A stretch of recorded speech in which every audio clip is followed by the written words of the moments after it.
भगदड़ में जिसे मृत माना वो 13वें के दिन घर पहुंचा। शाम को भोज के लिए मोहल्ले में तैयारी चल रही थी कि तभी तक वो ई रिक्शा से उतरे।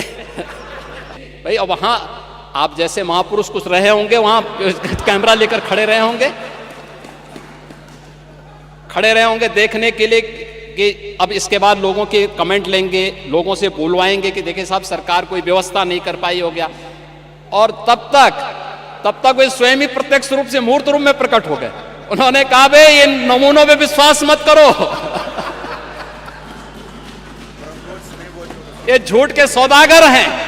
मैं तो अभी जीवित हूं, मैं तो ऐसे भंडारे का आनंद ले रहा था पूरे प्रयागराज। पाकिस्तान, बांग्लादेश, इनकी टोटल आबादी को भी जोड़ देंगे, उससे भी ज्यादा हमारे महाकुंभ में लोग आ चुके हैं। अकेले प्रयागराज उसको अपने साथ जोड़ रहा है। और इसलिए मैं आज के इस अवसर पर अपने विपक्ष के मित्रों से कहना चाहूंगा, आप इसके लिए सदन में मुद्दा उठा सकते हैं, हमें कोई आपत्ति नहीं, हम रोक भी नहीं सकते, लेकिन शब्दों की मर्यादा का ध्यान जरूर रखें जब आप सोशल मीडिया में या मीडिया में कोई वक्तव्य देते हैं। दूसरा, जब आप कोई टिप्पणी करते हैं कि हजारों की संख्या में मौत हो गई, अलग अलग लोगों ने, समाजवादी पार्टी के नेता भी थे, कांग्रेस के नेता भी थे, जिन्होंने इस प्रकार के गैर जिम्मेदाराना बयान दिए।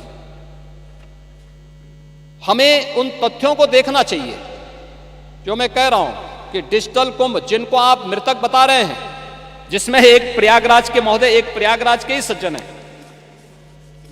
हम उनको भी दे रहा हूं, भगदड़ में जिसे मृत माना वो 13वें के दिन घर पहुंचा। ये प्रयागराज के हैं, है ना। अब उसके बाद भी ये सज्जन आपके जीरो रोड के खूंटी गुरु के घर लौट आए। यानी ये मौनी अमावस्या के स्नान पर्व पर भगदड़ के बाद से लापता थे। हादसे में लापता खूंटी गुरु को मृत मानकर उनकी 13वीं की तैयारी हो चली थी। शाम को भोज के लिए मोहल्ले में तैयारी चल रही थी कि तभी तक वो ई रिक्शा से उतरे और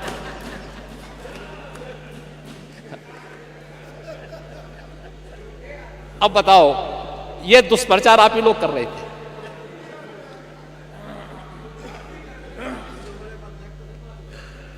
आप देखिए कि खूंटी गुरु कई दिनों से घर नहीं लौटे थे और 13वीं में 13 ब्राह्मणों को भोज कराने की तैयारी हो रही थी।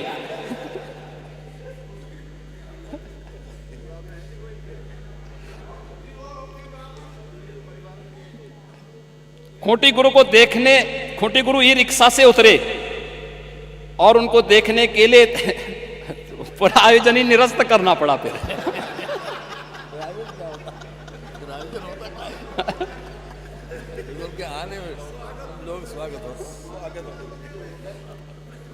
तो मैं आप सबसे कहना चाहूंगा, ये 20,000 लोग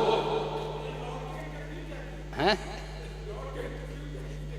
तो नहीं भाई, अब वहां आप जैसे महापुरुष कुछ रहे होंगे, वहां कैमरा लेकर खड़े रहे